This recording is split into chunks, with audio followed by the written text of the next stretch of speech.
How I Built This is sponsored by Merrill, a Bank of America company. Did you know that people spend 5 hours a day on their phones? No surprise, right? That's how you're listening to me right now. But while you're on your phone, why not make your money work harder for you? Merrill helps you pursue your goals, whether it's buying a home, securing your child's future, or your own retirement. Digital investing tools so impressive, your money never stops working for you with Merrill, a Bank of America company. What would you like the power to do? Learn more at bankofamerica.com/Merrill Wondery. Investing involves risk. Merrill Lynch, Pierce, Fenner & Smith Incorporated, registered broker-dealer, registered investment advisor, member SIPC, a wholly owned subsidiary of Bank of America Corp. Investment products are not FDIC insured, are not bank guaranteed, and may lose value. Ready to turn your small e-commerce business into the next big thing? Klaviyo can help. It's the easy-to-use email and SMS platform that gives you everything you need to build genuine relationships with your customers. And even if you're new to marketing, Klaviyo can help you become an email expert with drag-and-drop design templates, simple insights, and made-for e-commerce reports and recommendations. Give it a try with a free account at klaviyo.com/built. That's KLAVIYO.com/built. Hey, everyone, and Happy New Year! You know, we wanted to set just the right mood for 2022, so we're running an episode that is so full of joy and good vibes and, of course, great advice. It's one of our favorites from the archives, the story of Headspace. Hope you enjoy. We knew the business that we had wasn't working. And so with the last bit of cash that we had, we managed to pull in every single favor that we had left.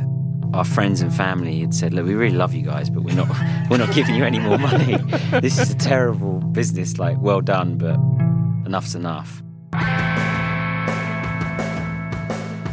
From NPR, it's How I Built This, a show about innovators, entrepreneurs, idealists, and the stories behind the movements they built.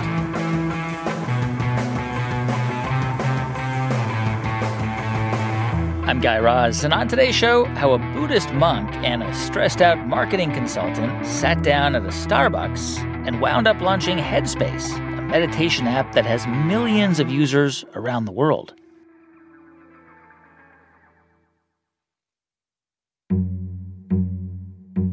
So we've had several episodes that feature co-founders, and if there's one thing that's clear, it's that all of them brought different skills to the table. At Method, Adam Lowry mixed the ingredients to make the soap. Eric Ryan designed the now iconic bottles. At Reddit, Steve Huffman did the coding. Alexis Ohanian did the content. So you get the point, right? And it's almost hard to imagine any of these companies making it without both co-founders. And that is also probably the case with today's story, because it's a story of two totally different people with totally different strengths. One of them, Andy Puddicombe, trained as a Buddhist monk for more than a decade. The other, Riche Pierson, was a rising star at a top-tier advertising agency in London. They met because Riche was spiraling. He was burnt out and looking for help. And Andy was the person he happened to come across. At the time, Andy was offering one-on-one meditation sessions out of a back room of a doctor's office. Neither Andy nor Riche could have imagined that eventually the two of them would build a meditation app, Headspace, now used by millions of people, and a business that generates more than $100 million in annual revenue. And the story of how they came together at the exact right moment, each with the exact skill set they needed to co-found and build Headspace, well, it's a pretty long journey. And Andy, the Buddhist monk, he would say that it took as long as it was supposed to. But it actually starts when Andy was growing up in the UK in the 1980s. He was first introduced to meditation as a kid, around the time his parents' marriage started to fall apart. Yes, my parents split up at 10, and my mum was, I think she was looking for a way to cope. Meditation definitely was within her kind of sphere of interest. And in Bristol, there was a local group. It was a TM group, Transcendental Meditation Group. And she decided that she was going to do a 6-week course.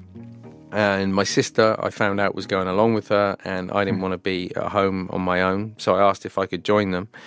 Yeah, and it led to actually kind of a couple of years of doing that kind of thing into my early teens. This is in like the early 80s when meditation was by no means mainstream. I mean, even sort of Western... Oh, it was so outside of mainstream. Yeah, and did it feel weird or different when you were a kid? Did you feel like this was a little unusual?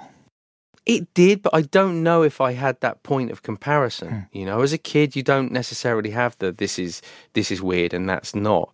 My mum was going there, so I was going there. It wasn't until I told a really good friend of mine, he's still a very good friend of mine, I shared with him, confided in him that I'd been going to do this thing, because I knew it was a little bit kind of weird. And I went into school the next day, and all the other kids in the class were sat on their desks, cross-legged, sort of omming at me as I walked in the room. And it was at that point, I think then I registered that, oh, okay, this is definitely not something that is mainstream. And it's probably not something that I'm going to be able to talk about too much to other people. And what was it? Was it focusing on breathing? Do you remember what those group sessions were like? With TM, it's typically a mantra. So you're given sort of a word or a phrase, and you repeat it over and over for sort of a 20-minute period. And at that time, I found it really, really difficult as an energetic young kid to sit there and be still and to focus. But it was definitely something that I still found, I still look back at it with a sense that it was a very positive influence at an early stage in my life. When you were like 16, because in the UK it's a little different than in the US, which is certainly at that time, like the drinking age probably wasn't really enforced, and it was typical for 15, 16-year-old kids to go to pubs and get pints of beer, and drinking cultures is very different there. Were you into that? Were you part of that? I was very into that.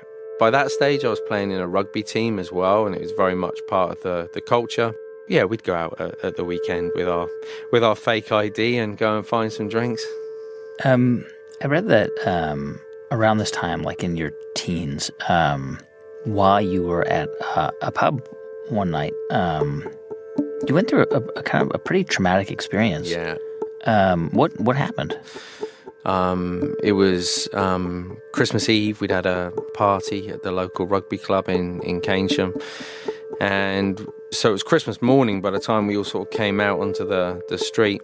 And we were standing in a big group outside the club. And a drunk driver came down the road and crashed into the group of us. And I was just very lucky to be standing on the edge of the group. But it killed 2 people and injured, sort of put in sort of critical, like intensive care, like 12 of the group.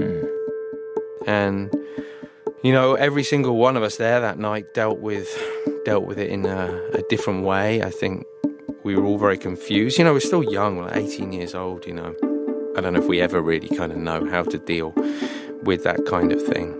I just wanted to get away. I think we often do this, right? Like the idea, the sense of getting away in a physical way, kind of we think that we're going to be able to outrun it mentally as well. And of course we never can. So, yeah, like I think a really, to this day, kind of a really important and impactful part of my own journey. Wow. So I guess eventually you left home, you went to college, and you started studying at a place called De Montfort University. By the way, where is that? Yeah, that's it's in Bedford. So it was a sports college, and actually I didn't go straight there. So my grades weren't good enough. So I went and spent a couple of years here in the US doing some coaching of sports. So I already trained prior to university. I trained as a personal trainer. So I was already working in sort of gyms and things. Really enjoying that. Till eventually, when I was 21, I got in they call it as a mature student in England. It just basically means your grades don't have to be quite as good and you're a little bit older, so they let you in. I think it's a pity thing. And I started studying sports science. So you're at university and you decide to drop out in the middle of it. Yeah. Why? What happened? Yeah, so I was just increasingly, I just felt this sense of disturbance or unsatisfactoriness. I kind of felt like I was doing something I enjoyed, but I just didn't feel like it was really making me happy. And at the time, I was going out with this girl who lived there kind of locally. And we talked a lot, she was really into Buddhism and stuff. And she talked with a huge amount of admiration about these monks and nuns that would go away and meditate and try and understand their mind, And it was just into the second year. It was pretty early on. Just had a day, where all of a sudden that seemed to make a lot of sense. It was like an inexplicable feeling that I just had to do this. So much so that I went into university that same afternoon and said, I'm going to leave. This is what I'm going to do. So I just want to understand this. You are in your second year of college. Yeah. You're kind of just, something's missing, which is not unusual for a young person in their 20s, early 20s to kind of experience.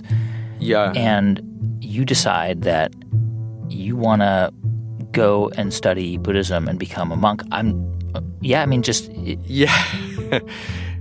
I would frame it ever so slightly differently. You're absolutely correct, but my experience of it was it's not that I sat there and chose to do it. I genuinely felt nothing else made sense. It didn't even feel like a choice. I didn't sit there for days thinking, should I do this? Shouldn't I do this? What are the pros? What are the cons?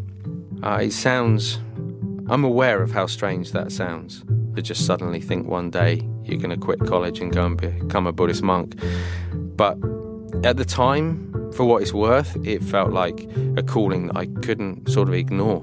So this is like sort of really pre-internet, browser days. Definitely. So you couldn't just go to the internet in your university library and look up, how to become a Buddhist monk, or where do I go? Yeah. Yeah. So what did you? Yeah. So you decide that you're going to drop out of university, and how do you even find out what to do? I mean, firstly, I just love the idea that that's even kind of a search option on Google these days, how to become a monk. Sure. Yeah. But I guess it is, and there are probably people kind of Googling that. But no, back then, I'd read a little bit, and most of the stuff I had read was from Southeast Asia. So it has its home in Thailand and Vietnam and Sri Lanka. So I started thinking, okay, I'm going to go to Thailand. I knew of a teacher who was there, who I really kind of respected. I enjoyed their writing. So I thought, okay, well, I'm gonna go there. But this girlfriend of mine said, oh, a friend of mine's just come back from the Himalayas. She went to visit the Dalai Lama. He was in northern India in this kind of small town. I went and got a Lonely Planet guide from the local library and looked it up and thought, well, that looks interesting. Okay, maybe I'll fly to Delhi instead. And, if the Dalai Lama's there, it must be a pretty good place. So I flew into Delhi. I think I'd done a little bit of research and I printed some stuff out before I went. And I knew of a retreat center. So I went to the retreat center and said kind of, this is what I'd like to do. Could I just start off maybe by working here, kind of maybe doing some retreat? And I was there for probably 6 months or so before then going on to Thailand and Burma, sort of to actually train in a monastery. And when you got there to Burma, what was the commitment you were making? How long were you going to be there? In that particular tradition, you don't make a time commitment. I did it later on in the Tibetan tradition. I did, but I started training as a novice monk, and it was of all the training, it was really full on. It was way more full on than what I'd come from in India. Yeah, I mean, what do you mean? What was a typical day like? So in Burma, it was just meditation. So we were doing an 18-hour day. So it's 8 hours of sitting and 8 hours of walking meditation, all in the same room. Plus then the 2 hours for eating at 5 in the morning and 11, you'd have lunch, and then no eating after midday. And then you'd have somewhere around 3.5 hours sleep at night time. And that was it, 7 days a week. Wow. So it was a really kind of quite extreme. Retrospectively, I think I would have done things a little differently. There was no one there. There were no English people there. There was no one who spoke really English. Even my teacher there didn't really speak any English. So every afternoon I had 10 minutes with him. And I'd go and sit there and he'd look at me and he'd sort of smile and look very kind of warm and happy. And sometimes I'd sit there and I'd smile and kind of laugh, and other days I'd sit there and I'd cry. And he didn't really have anything to say because he didn't speak English. Sometimes he'd just speak Burmese anyway, and I would just sit there and kind of, So there wasn't a lot of instruction taking place. I've talked to people who've done Vipassana, which is like 10 days silent retreat, and who've had and certainly in the first few days, really broken down, really just emotional breakdowns. It's so hard. It feels so isolating. You must have experienced that. Oh, yeah. Yeah, I definitely, I met a part of myself that I had never previously experienced, and it was vulnerable, it was painful, challenging in ways, I don't even know how to describe. Were you still thinking, yep, I want to become a monk? To me, I think 90% of people would have just dropped out at that point and said, this isn't for me. I think there's different ways of looking at that. I think through the lens of a Buddhist monk, I think you just look at it and say, well, it was karma, kind of that was my journey, and, this is the journey I'm on. And I kind of, it did, when you're living your life and it just feels like you're in the right place in the right time, even if it's difficult, there's still a sense that this is just where I should be right now. So even when it was difficult, I still felt that this is where I should be right now. But eventually kind of there was a point where I think I kept getting ill in Asia as well. That is the additional challenge. It's not just the challenges of the mind, it's the challenges of the stomach and the bowels as well. And I remember eventually a teacher from Australia coming, and he said, look, honestly, he said, if you want to kind of go and do like a year retreat or a 2-year retreat or something like that, he said, I'd probably try and do it in the West if you can. He said, find a good teacher, but he said, it's so much easier to do that. So I started sort of looking at some other places as well. And I met this teacher, this Tibetan Lama, and, we talked a lot. By that stage, I'd already kind of done multiple years, I don't know, probably 4 years, something like that, of training. And we talked a lot. And I was so moved by his warmth, by his compassion, by his sense of joy, things that I'd witnessed a lot of awareness and focus and attention in other monasteries, but I hadn't really kind of seen this other sort of side. And I made the decision. It was really easy, again, kind of actually, this is what I've been looking for. And now, I don't know how many years later, 25 years later, he's still my teacher now. So Andy, during this period, I assume that you'd go home now and again, to visit family and friends. And when you did, what did they think of you? Did they feel like you changed a lot? Yeah, so I do remember going back. So I was fully ordained, and I remember walking down the high street. So, this is a small town in the southwest of England. I'm walking down there in my bright sort of maroon robes, and seeing kind of old school teachers and, old mates, and then saying to my friends kind of, hey, it'd be great to all meet up together. And they're like, sure, just come down the pub. We'll be there, where we always are. And I'm thinking in my mind, there's this conflict of, I'm a monk. I can't walk into a pub as a monk. And maybe it's okay if I just drink water. And look, they're not going to meet me anywhere else because, genuinely, they've been sat in those same chairs for many years. Yeah. They weren't going to give them up. So I did. I walked into our local pub where we all used to hang out as teenagers, and I sat down around a table. I remember there were 8 of us around this table. I drank water, they drank beer, and we talked about the Himalayas. Wow. But I never felt like I lost touch with the character or the person that I grew up with. It wasn't like a different person. Yeah. It was just I was having a different experience. Okay, I want to kind of fast forward just a couple of years to the early 2000s, because I guess at a certain point you actually wind up in Moscow in Russia, teaching at a meditation center there. Yeah. And I guess you were supposed to be there waiting until you could get a spot at one of these long-term retreats. Yeah. Is that right? Absolutely. So there was a 4-year retreat coming up at one of the monasteries, and this retreat just kept getting pushed back. So I found myself in Moscow for a number of years, kind of teaching meditation, but waiting to go into long-term retreat. And so I think on the one hand, I was thinking, okay, I want to make a long-term commitment to retreat and better understanding my mind. And on the other hand, I was getting this kind of experience of what does it mean to teach meditation? and it wasn't what I'd set out to do, but I kind of accidentally found myself in a position where I was then teaching. You were teaching meditation in Moscow to Russians in English? Correct. And mixed in with the Russians were a bunch of expats who lived in Moscow. And I got to know people who would come along to these centers, kind of alongside the sessions that we'd have at the center. I'd meet up with them. And then one of the expats had invited me to go in and teach his execs at an oil company in Russia. And he said, look, you can't come in dressed as a Buddhist monk. It's an oil company. We're in Moscow. And that had got me thinking about this whole idea of, demystifying this and trying to make it more accessible. You go back to the UK in 2004 after a couple of years in Russia to study circus arts. This is a total, let's out of left field. People are going to listen to this and say, wait, what? I know. Wait, I thought you were a monk. You want to join the circus? What's the story? Yeah, so it sounds crazy. I know. It actually stay with me, guys. It does actually make more sense than it first sounds. What happened was I was in Moscow and I'd already made the decision actually to sort of hand back my robes, to no longer be a monk. Why?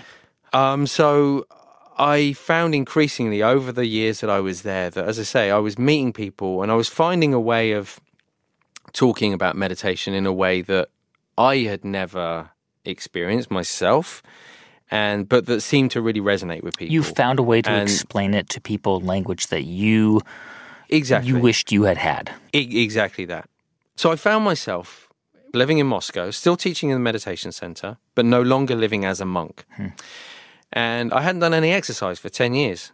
And I was really excited about doing some exercise. And a friend of mine there was doing a degree at Moscow State Circus.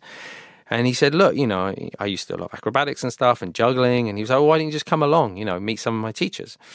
So I did. And I don't really kind of know how it happened, but I was there. And one of them said, hey, look, you can do a degree in this back in London.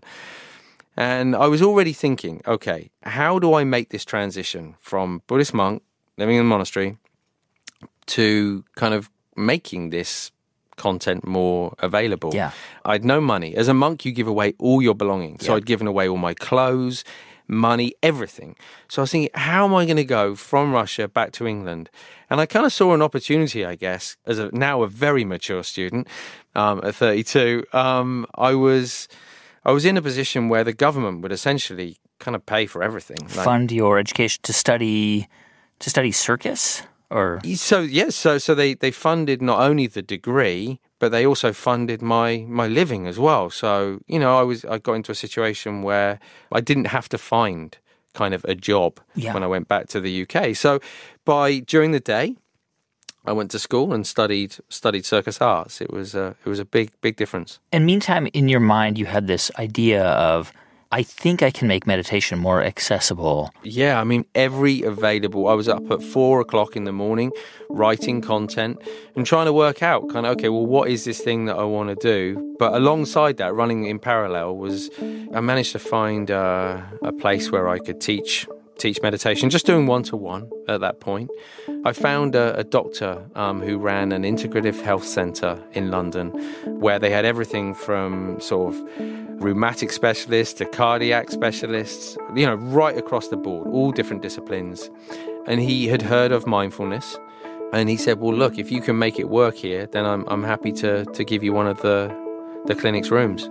Who were the kinds of people who were going to see you? Were they people who were suffering from medical ailments? Or were they people who just had work stress? Or were they kind of hippy-dippy kind of people? Or people in suits and ties? Or, yeah. Yeah, I deliberately chose that clinic or that kind of approach because I didn't want it to be in an alternative kind of health clinic or something like that. I wanted it to feel really kind of mainstream. That was intentional. It was also in the city. It was in the financial district of London. So most of the people I was seeing worked in the financial industry. They were struggling with depression, anxiety, insomnia, migraine. It was broad, but I would say that they were all struggling with many of the things that we all suffer with in life now. So in London, were you convening like larger meditation groups, or was it mainly one-on-one groups? So I'd started with some workshops. So in the clinic, I was primarily, but by that stage I'd finished kind of studying at the circus school. I was working full time in the clinic, seeing anything from 6 to 10 people a day. And I started at weekends. I did a few workshops, but it only really changed to sort of much larger groups after I met my now very good friend Riche, who's the co-founder of Headspace. So this is probably a good time to bring you in, Rich. You've been sitting here patiently. Yeah. And as I understand it, like when you met Andy, you were, I guess, in your mid-20s and working in London at this sort of high-powered ad agency called BBH. Is that right? Yeah, I was working on Kingly Street, right in the middle of Soho. Yeah. Right. So your like sort of day-to-day life was probably like working all day and like not getting much sleep. And was that more or less what it was like? Yeah, I was working a lot. Like if we were pitching, we'd often work 15, 16-hour days, and it was client services, so you were you were at the behest of clients, so you had to work crazy hours. But at the same time, there was just a lot of drinking and partying that went with the culture, and it was a way to kind of really let off steam. Everyone worked really hard and played really, really hard. It was very hard living, I would say, for in those early years when I was working, for sure. Did you like that life? Well, to be honest with you, I absolutely loved it when I felt like I'd found my career calling, and I loved that I could be around creative people and come up with creative kind of products.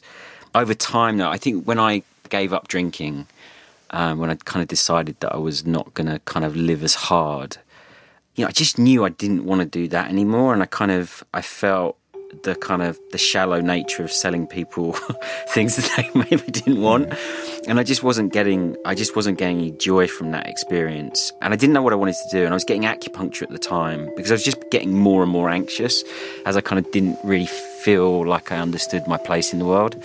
And then the person that was giving me the acupuncture said, look, and I was obviously telling him about my job and how unhappy I was, said, look, I've actually got a course starting next month.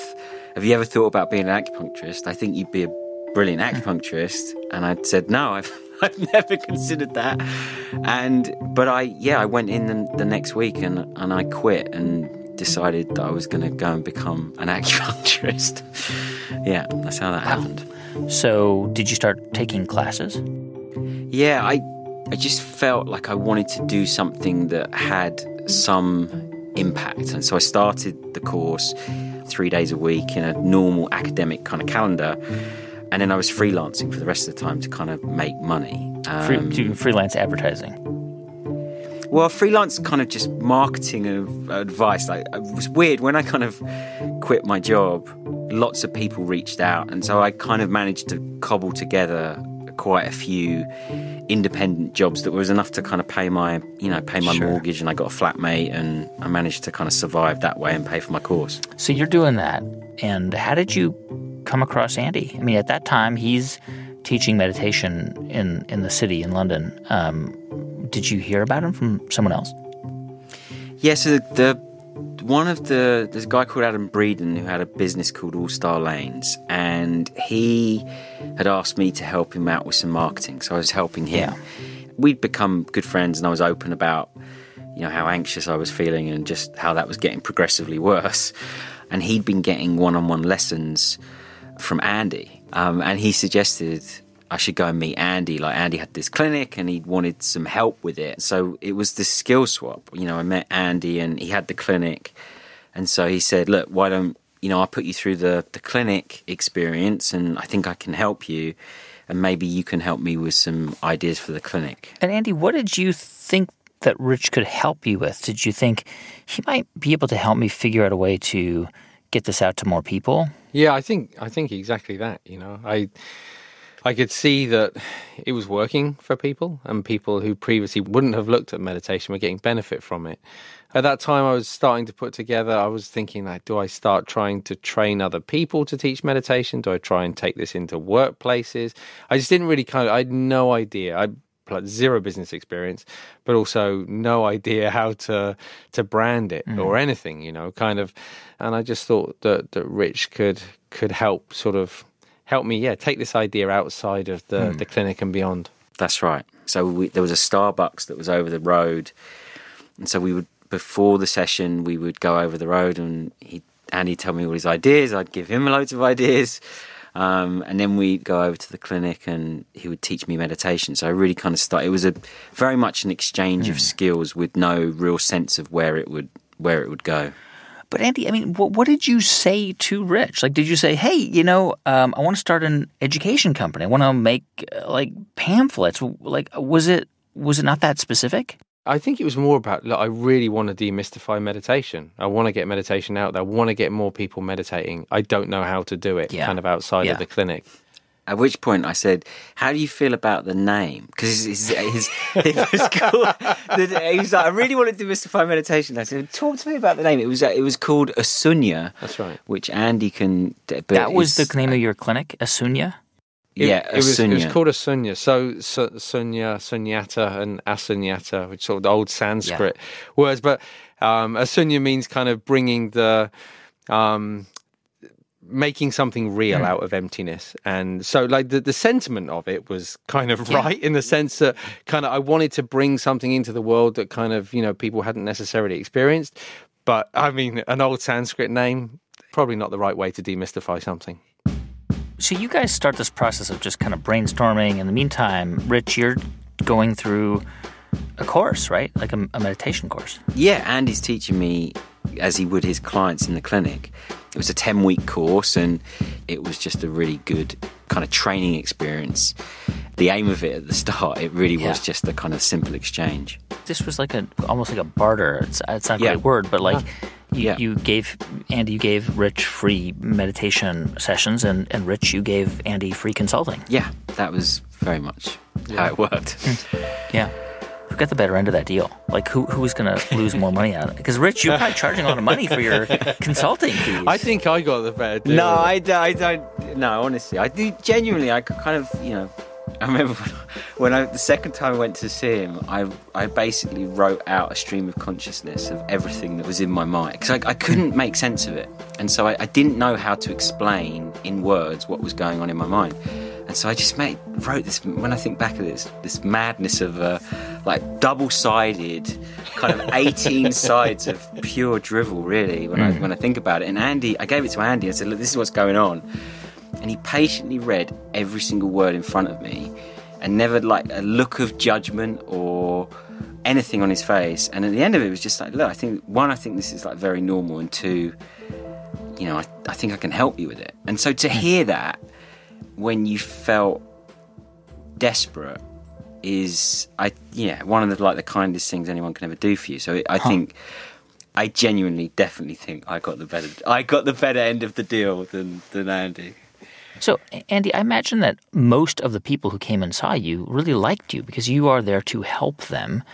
What did you like about Riche, or what did you I mean, there must have been some kind of connection between the two of you pretty quickly. Yeah. Obviously we got on very well, but we had a shared sense of anything is possible. I think that was just our character. I think whether it was we were born with it, how we kind of got brought up in different households, but we both had a shared sense that anything was possible. We both shared a naive optimism and ambition, I think. We both got energy from being with the other person. So you're meeting regularly and you're kind of brainstorming. And at what point did the two of you say, hey, let's do something together? Was that the feeling from the beginning, or did that evolve? Well, I think, I don't think it... Right from the beginning, I definitely didn't think that was going to be the thing. I thought I was genuinely just helping Andy, and I just felt very grateful that I was getting help with my anxiety. And so I just thought it was genuinely like a skill swap. But I think the moment it kind of became clear was when we were talking about what it could be, and we got a sense of that kind of shared understanding. And Andy actually said to me, would you like to work with me? And I thought he was saying, it's my business, would you like to come and work for me? And I was like, yeah, sure. He said, well, I can't afford to kind of pay you. but would you do it? And I was like, yeah, of course. And it was at that point that Andy said to me, no, I like as a 50-50 partner, like I want, let's start this thing together. And that was the first time genuinely that I thought, oh, he actually wants to do a business with me.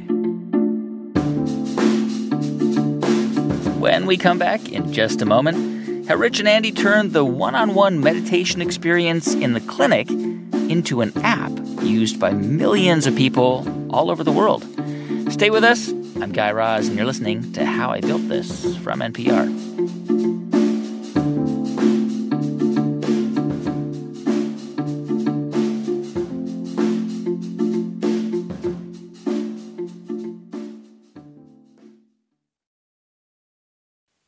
In 1927, the Mississippi River burst through its levees in 7 states, flooding over 1 million acres and leaving 700,000 people homeless. It was the worst river flood in U.S. history, but for some Black communities in the Deep South, the flood's aftermath was even more devastating. Hi, I'm Lindsey Graham, the host of Wondery Show American History Tellers. We take you to the events, times, and people that shaped America and Americans, our values, our struggles, and our dreams. In our latest series, a catastrophic flood exposes deep racial divides in one Mississippi Delta town as white plantation owners fight to keep Black sharecroppers from fleeing the flood zone at any cost. Listen to Great Mississippi Flood by following American History Tellers on Apple Podcasts, Amazon Music, or wherever you're listening now. In business, competition is the key to success.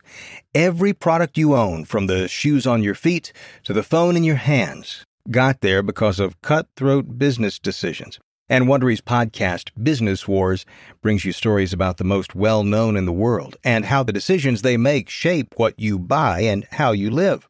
With over 50 seasons to choose from, you'll hear about the fight for your feet with Nike versus Adidas, the battle to control the smartphone market with iPhone versus BlackBerry, or their new season that's covering the world of ice cream. Häagen-Dazs versus Ben & Jerry's tells the story of these two legendary American brands that have spent decades trying to conquer the global ice cream market. Each season of Business Wars is entertaining, fun, eye-opening, and will help you understand a little bit more about the world around you. Listen to Business Wars on Amazon Music, Apple Podcasts, or wherever you get your podcasts. Listen 1 week early and ad-free by joining Wondery Plus in Apple Podcasts or the Wondery app.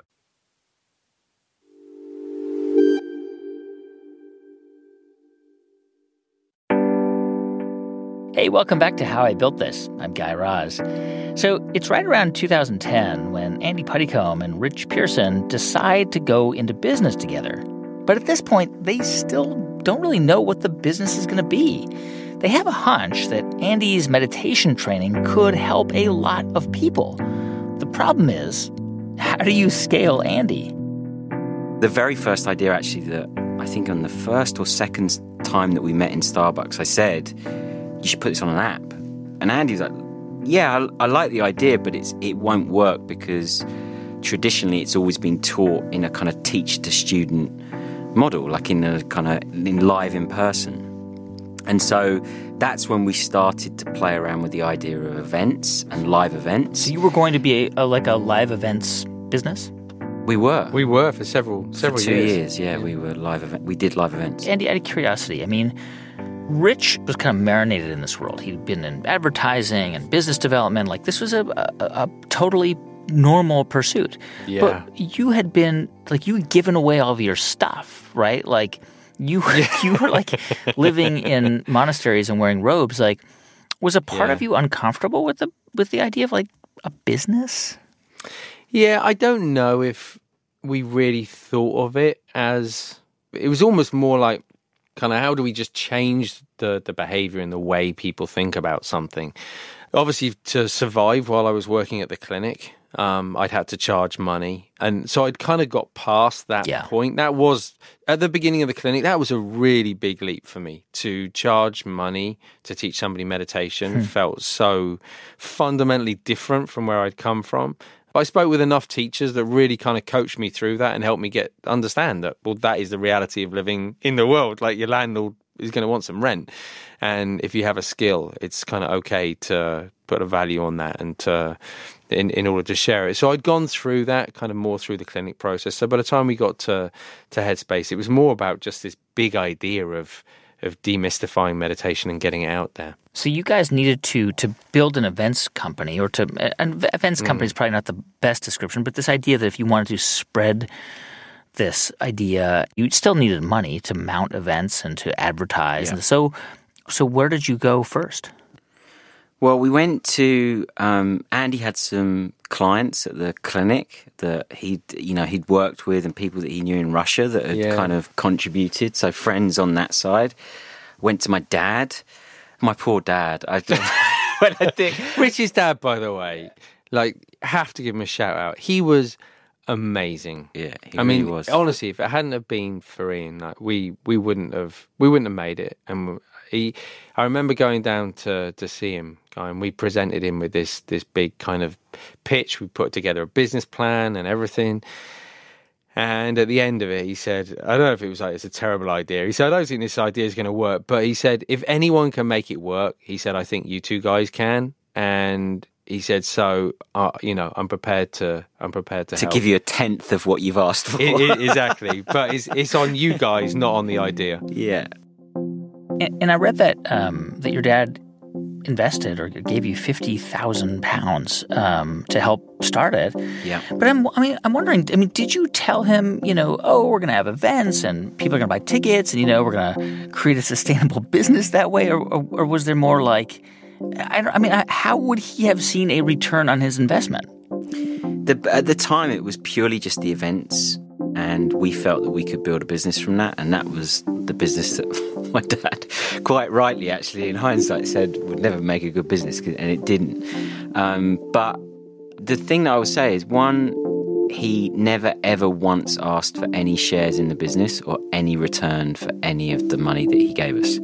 And to the point that actually when we finally did do a fundraise in 2015, like our first proper fundraise, that was when we kind of forced him to take shares for the amount that he'd invested in the early days. But he never genuinely, he said to me, I was never expecting to see any of that money back. And how did you come up with the name Headspace?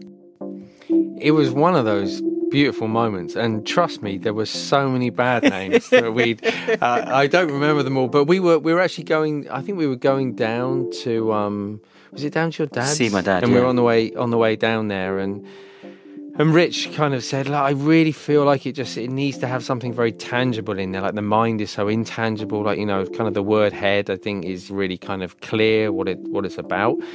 And I was sat in the passenger seat and I said, yeah, but it needs to feel spacious. Like that's what people want. That's what people are looking for. And we looked at each other and went, Headspace. It was just one of those. Wow. And we'd spend months trying to go through brainstorm. There's so many bad ideas. What were some of the names you were thinking of? I've got some. One of them was Recognition. I know that, which sounds like a bad German techno club in Berlin. There was Recognition. There was like Mind Space. Oh, there was Mind Lab, Mind Gym. Yeah. Every combination that was. None of them good. None of them good. All right, so you have a little bit of capital to work with. It's 2010. Yeah. And what's the first thing you do? Do you mount an event? Tell him how you spent the money, Richie. Go on, tell him how you spent the money. Well, there's a few things, but I wince now, but I felt, well, we both felt that meditation was really intangible and you couldn't touch it and you couldn't see it and what is it? And so we really wanted to create a physical experience. So we spent, of the £50,000, we spent £20,000 of it on the kind of physical collateral to give out at the event. So we designed these beautiful cards, about 60 different cards, leading you through the 10 steps of meditation, tips for how to sit. And it was really the first version, actually, of the app in a way. Yeah, I think so. The 20 grand went on that. And then I remember sitting on the back of Richie's moped, travelling around London, trying to find the right venue. And we eventually settled on BAFTA. The art and film, right? Film and television, fairly kind of luxy kind of feeling. like just as far away from the community center vibe as we could get, because we were trying to, put meditation in this new space. And I think it was £10,000 a day. So basically on that first event, I think we'd already blown 30 before we even kind of turned up. Okay, so this first event happens, I guess, in May of 2010, right? And by the way, how many people showed up? Yeah, we had about 200 people there. So it was... And this is in London at BAFTA? It was in London at BAFTA, yeah. And it was off the back of... We'd had an article in the Times, and it had launched about 4 weeks before the event.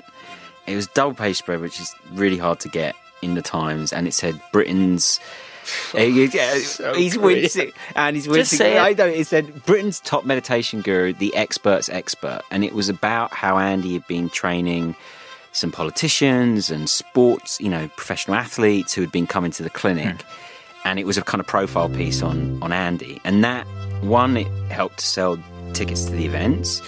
And secondly, it started a process where we managed to get a book deal, a 3-book deal with Hodder and Staunton. And the advance from that, which I think still, at that time, it was like one of the highest advances paid for a debut non-fiction author, really funded the rest of the business. Yeah, it really did. Yeah, exactly. It gave us, what was it, £180,000. Wow.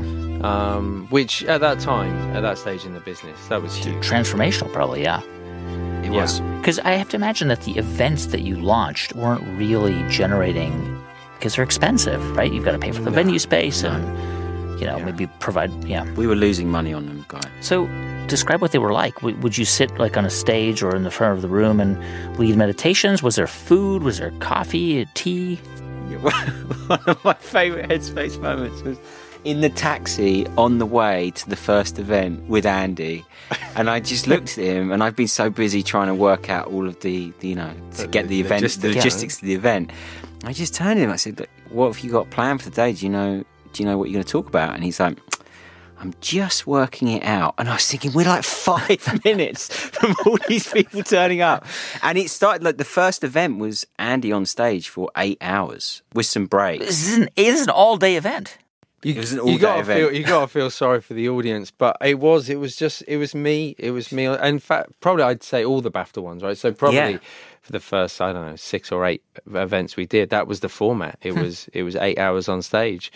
A break for lunch, like a couple of breaks kind of midway through morning and afternoon, and a break for lunch. Yeah, we did.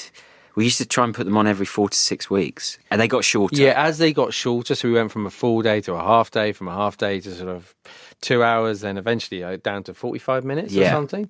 And I think the shorter they became, the more often we did them, and we would do maybe sort of 2 or 3 in a day on a Saturday, rather than sort of one big one every 6 weeks or something. But it was like, hindsight's no sight, but we got to speak to pretty much every single person that came to those events. And I don't know, if you think back to 2010 in the UK, probably the most cynical market in the world at that time around this type of subject matter.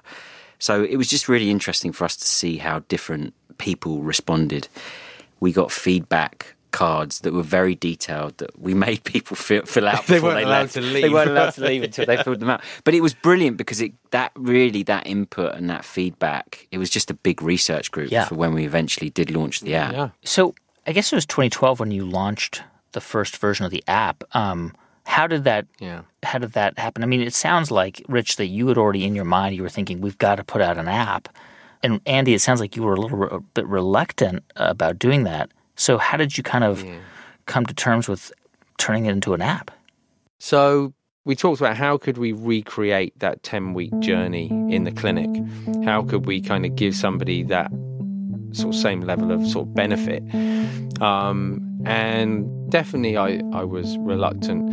But then I think eventually they just locked me in a studio or something and said, just try and record some stuff and see what happens. But together we chatted and translated the 10-week course into a 365-day program. And the reason that we got to that point was that we knew the business that we had wasn't working, and our friends and family had said, "Look, we really love you guys, but we're not giving you any more money. This is a terrible business. Like, well done, but enough's enough." And so, with the last bit of cash that we had, we managed to pull in every single favor that we had left. And where were you recording the audio? I mean, did you have to get studio space and do that? Yeah, so much of Headspace is down to generosity and kindness of friends and people we knew along the way. And Rich had, whenever we needed something or had a problem, he'd be like, oh, I know a guy, or I know a girl. And we phoned him up, and he had this friend, Dre, who's not the doctor, who's a very dear friend of both of us now. And Dre was, he was amazing. The first version of the app, he basically gave us free access to his studio for the first couple of years. He had a recording studio. He had a recording studio as part of his business, his production business. And maybe we paid for the engineer, but other than that, he did everything for free. Wow. He was, again, we just couldn't have done it without him. You would record 10-minute meditations that you could... Yeah, they're actually longer. So it was, and at that time, we just did them all real time and everything. And so it was, it was 10 minutes for 10 days, 15 minutes for 15 days, and then it was 20-minute meditations for the rest of the year. And it was just your voice... speaking a little bit, silence. Coming in, silence. Like in real time?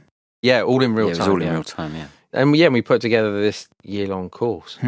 But when it came to the app itself, like the coding part, did you hire a tech team or did you just have some outside company put it together for you? Well, my old agency at BBH helped us. They gave us some kind of help in kind of pulling it together. And then we also had a lot of freelancers. So we had a freelancer in Bulgaria, we had someone in India, we had people in London. It was really as scrappy as we could make it just to get the thing up. And then we managed to convince, this was a really big thing for us. There were two things that happened that really helped.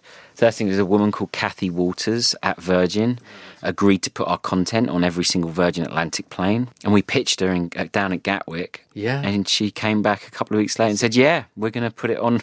We're going to put it on all our planes. Which was massive. We're going to put Andy's recordings on our planes. Yeah. And were they going to pay you for this or that you just would provide? No, they definitely weren't going to. It was a great exposure, right? It would be great marketing, exposure. Yeah. It was massive. Huge. It was massive. Yeah. And then on the back of that, we then managed to convince the Guardian newspaper in the UK to put 1 million booklets on the front, and we didn't pay for it. The booklets of what? So we put together. They wanted content, and we wanted exposure. So it was a great deal. They said, could we come up with a booklet on how to meditate? But they would actually kind of print it out, pay for the booklets. Yeah. So we put together a mini sort of manual for the start of the year on how to meditate and how to have a mindful year. And did that immediately have an impact on the downloads of the app? That's exactly right. Like in that first month that we launched, we took £32,000 in revenue in that first January. And that was, we'd never made a single penny in any month leading up to that. That was a really amazing moment for the team. And then it was like, oh my God, this thing's going to fall down unless we rebuild it. When we come back in just a moment, how Rich and Andy suddenly have to confront a totally unexpected challenge when one of them is diagnosed with a life-threatening illness. Stay with us. I'm Guy Raz, and you're listening to How I Built This from NPR.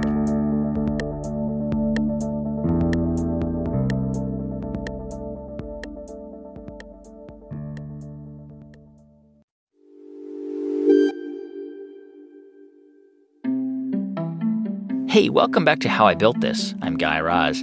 So it's 2013, and Rich and Andy's meditation app is starting to get some attention. And right around this time, they decide to relocate the business from London to Los Angeles. And this, by the way, is after they've already made a few promotional trips to the U.S. And what we found was that every time we came over to the US, we were making great connections, great relationships, great friendships, but we would always be saying, oh, we're from the UK, we're going back to the UK. Yeah. And very often those conversations would be, well, great, when you move out to US or when your company kind of moves out here, let's pick these conversations up. And so it got us kind of chatting. And I think both of us I mean, we used to love coming to California, especially. It always felt like home for both of us. I think we really connected with the feeling here, and there were a lot of really good business kind of reasons for coming here. Yeah, I think there's two things. I think in the UK, you speak to someone about an idea, and they'll give you 1,000 reasons why you can't do it. And I think in America, you say the same idea, and they go, there's 1,000 reasons why it'll work, and have you thought about making it bigger, and can I introduce you to X, Y, and Z? Yeah, and it's just it's built into the culture and the psyche here in a way that it's not extra. Like, you don't have to, it's kind of just part of the way that this country's been built. And I think that if you are positive and you dream big, like, there is no better place, I think, in the world to build a project like Headspace. And I think we felt like that. I do want to ask you, Andy, about shortly after you moved to California, you were diagnosed with cancer. I was, yeah. So all of a sudden, you guys moved the business there, and you're trying to grow it, and there's this huge setback. First of all, you are fully recovered today. I am, thank you, Guy. Yeah, I am. We're 5 years on from it now. Did you, this is a real test, because you would work with people who are recovering from cancer treatment, probably at the clinic in London, and it's different when it happens to you. It is, and it's also different. I'd spent many years kind of doing practices specifically reflecting on one's own mortality and impermanence and death, and it's very different doing that in an abstract way in a monastery when you're healthy. But I found meditation was kind of my rock throughout that period. It was something that I came back to, not just once a day, but sort of many times a day. It's not that I was free from fear, don't get me wrong. It was a scary time. But I think the temptation in those types of situations in life is to leap ahead to what might be, what could be, and to get kind of caught up in a lot of anxiety about that, or maybe to even get into a kind of a conversation in your mind of, is it fair, or am I, and thankfully, like, that training kind of allowed me to, as much as possible, to stay fairly kind of present and not to get sort of too caught up in that stuff. So were you kind of out of commission for a while?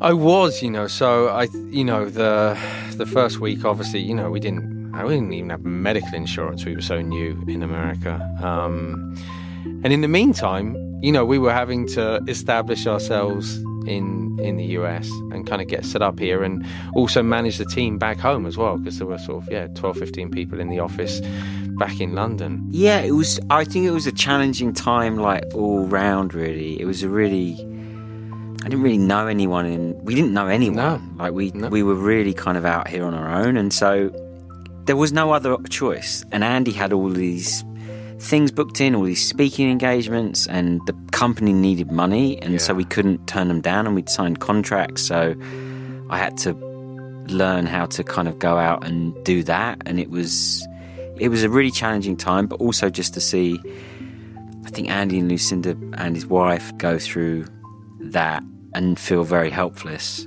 It's tricky. Like, it was just a really tricky mix of emotions, I would say, that I had, and a lot of just uncertainty. I mean, Guy, the load that Rich took on, like, alongside just running the business, the day-to-day of running a fast kind of growing company, he basically took on all of the events and talking kind of, engagements, which were in Europe and in Asia. And I mean, Rich was, I can't remember how many miles you flew in. There was a space of like a month. I mean, tens and tens of thousands. Just he was living on planes.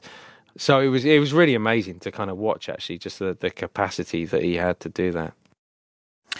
When you guys got to LA, was it already clear that to build this into something bigger, you would have to raise outside money? Well, to be honest with you, we were we were very nervous about it. And it took us I think it took me a long time, actually, to get comfortable with it. It was kind of irrational fear about losing control of the vision and the mission. I don't know if it was that irrational. Well, it happens a lot. It does happen a lot. And we'd probably heard a lot of bad stories. And so when we got to California, the product was it really did take off in a different way, and the business was really making serious kind of money. And so at that point, when people were coming to us saying, we want to invest in your company, I do think we had a lot of leverage because the business was generating a lot of cash and we didn't have many people working at the company. So it enabled us. We probably, to be honest, we probably went overboard, but we met over 60 different investment houses, would be the best way to describe it, until we found someone that we really felt aligned with and we could get the deal done that would work for us.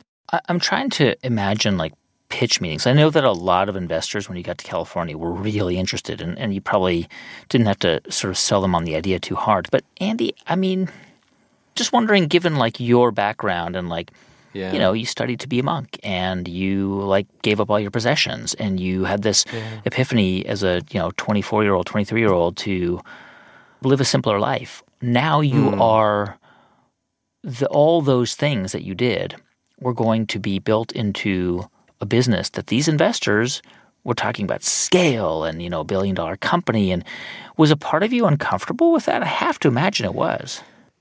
I'm sure there were moments of discomfort. I think the bigger kind of thing, look, if they're talking about scale, well, that's great. We were talking about the same thing. We wanted to get this out to as many people as possible, and we couldn't do that without the money. I think that the temptation very often is to look at it in a very sort of black and white way, in society in general, and say kind of like, okay, money's bad, you guys are trying to do this, it's good, money's bad. I didn't really look at it in that way. I think money can be incredibly helpful. I was really excited about getting meditation out there and getting it to more people. So that was a way of doing it. It seems like one of the ways you guys have also managed this process, because I think you've raised almost $75 million after a few rounds. The first round was 2015. I think you raised about $30 million. That Rich, you handle the business side, really. And Andy, you kind of focus on just really the content.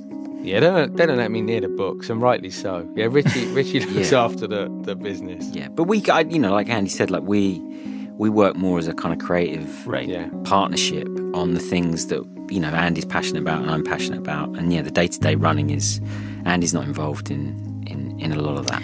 Yeah. Once you guys raised to these rounds, you had capital for marketing and to really push this out in new ways. And there was an ad. I think it came out in 2016. It was the ad was something like, when I meditate, I crush it. When I meditate, I'm focused. And so some people criticized this and said, look, meditation is not about performance. This is not, the point of meditation is not to make you a better investment banker. It's not to make you, a better football player. That is not what it's about. How do you feel about that when people say that? It was interesting, that campaign, because I think he actually did something really kind of helpful. We wanted to show people that meditation isn't this thing, and we're going to tell you how you're going to benefit from it. We wanted to say, look, there is this skill. Anybody can learn this skill, and you can apply it with your own intention to any aspect of your life. The reality is, as I've seen over kind of a lifetime, is that very often the reason people start meditating isn't the reason they necessarily continue meditating. And that they might begin it because they want to be better on the football pitch, but over time they start to realize it's showing up in other areas of their life as well. And yes, they're performing better, but actually they're starting to have perhaps better relationships. And we wanted to break the mold and kind of say it's not just about feeling calm and having relaxation, that kind of traditional way of thinking about meditation, that it can also be active, it can also be exciting, it can be joyful, and it can be different. And I mean, I guess one of the reasons why you have to advertise your app, your product, is because you have competitors, right? There are other meditation apps out there, which is like one of these kind of weird aspects about this whole world, because you kind of expect the meditation space to be like peaceful and kind and gentle, but like this is a big business now, right? Like there are other people in the space. So do you guys, I don't know, I mean, do you sort of, if you've got competitors, are you kind of like looking over your shoulder to see what they're doing, and are you trying to beat them? No, I think there are different ways of kind of looking at it. Personally, I don't necessarily look at it as competition in the conventional kind of sense. I feel like we have a job to do, and we'll sort of keep doing that. And what other people do, other people will do. And I don't really like the idea of, I think it's a very strange idea of competing for people's happiness. I mean, it sounds kind of absurd in a way. So I kind of feel like, look, if our mission genuinely is to improve the health and happiness of the world, then if anyone's out there doing things that will genuinely improve the health and happiness of individuals, then that's something to celebrate. It's not something to, feel bad about from a competitive point of view. So anyone listening to this interview who's familiar with Headspace will recognize Andy's voice right away. And I know, Andy, you probably, like, people come up to you in cafes, say, are you Andy from Headspace? And, sure. Because it's so distinct. And I wonder, I mean, is Headspace a company, an idea that can live without Andy's image and brand and personality behind it? It can definitely live without my image. I mean, this is a face for radio, trust me. But this is probably a question for Rich rather than me. I think, so if you think about it, we do have a English female voice in the product at the moment. So that shows you that the essence and the quality and the authenticity of the content is still there, but it's just delivered by someone else. So we're in French, we're in German, we're going to be in Spanish, we're going to be, like, there's other languages coming out this year and the same kind of idea. So I definitely think it's not just about Andy's voice. And so as long as we always stay true to the way that we build products, I think there's a huge room to bring in other voices, other experts that aren't Andy. So but you almost have to. You have to think about what is right, because the value of a company can't be wrapped up around a single personality. And I don't say that. I mean, I love Andy's voice. I love listening to you. On the app. But if one day you both decide that you want to step out of this and your investors want to sell it or whatever, it can't be wrapped around. No, that's Andy. correct. Exactly, and it's a lot of pressure to have it in just that. I think that that cancer kind of scare actually was a really good, a good wake up for us to start thinking about that kind of. It's too risky to have it. What if that person, or if I get knocked over by a bus or eaten by a shark or whatever happens in California. But, like, there is a risk, right? And so I think it's not only part of improving, it's de-risking things for the company, but it's also helping to improve the experience for our members as well. And Andy, when you think about all that you had wanted when you were 23, 24, and a life of simplicity, you have a very complex life now. You guys have, 200 plus employees. You've got investors. You've got to have investor calls. You've got family. You're running a business. People depend on you now. That's a very different life than the one that you had originally signed up for. But do you prefer it this way? I honestly can't compare the two. I can't look at one and say I prefer it to the other, because for me they're not separate. Obviously they are different experiences of life, different environments, but the mind's still the same, right? And I didn't necessarily go into the monastery because that was necessarily how I would always want to live. It was more, I thought it would take that long for me to understand my mind. And I feel really lucky to have been in a position where I was able to go to that environment, to experience the simplicity of that, and then have this incredible, almost what feels like a second chapter, where I get to kind of share that. But it's something that all the kind of complications and stuff, they're not easy, but you live with them because you care about it. How much of what happened with Headspace do you attribute to your hard work and your intelligence and your skill, and how much to just luck? Did the laugh give it away? I think I don't know. I would describe it as just a lot of generosity. I'd say it's one of the things that, without that from a lot of people that really did just believe in us in the early days. Maybe you classify that as luck. I don't know. Probably. Sure. But I would also say we've worked really, really hard. As hard as, I've never been more committed to anything in my whole life because our hearts are in it. Yeah, I think there's just a set of ingredients that come together, and we've contributed to that. But we've often said as well that sometimes it feels like there's this momentum. It's almost like a train that's just going, and it's like we grabbed on to the back of it. And to start with, we felt like we were kind of, sort of just comfortably sort of traveling along, and then it just sort of picked up a load of speed, and now we're just hanging on to it at the back of the train, because it's been incredible to be. We feel like we are part of something rather than necessarily making something happen. That's Andy Puddicombe and Riche Pierson, co-founders of Headspace. Today, Headspace has millions of users in 190 countries and a last reported valuation of $320 million. And even though Andy is no longer the only voice narrating on the Headspace app these days, he and Rich joke that if anything ever happens to him, at least they still have hours and hours of his meditation recordings. So I think they've worked it out. There's a couple of thousand kind of in total. So if you are eaten by a shark, there's 1,000 hours that are still there on tape. Exactly. I'm hoping it's not going to go down that way, but look, if it does, yes. On that cheery note, thanks for having us. Hey, thanks so much for listening to the show this week. This episode was produced by Casey Herman with music composed by Ramtin Arablouei. It was edited by Neva Grant with research help from David Jha. Our production staff includes J.C. Howard, Julia Carney, Elaine Coates, Farah Safari, Liz Metzger, and Harrison V.J. Choi. Our intern is Catherine Seifer. Jeff Rogers is our executive producer. I'm Guy Raz, and you've been listening to How I Built This.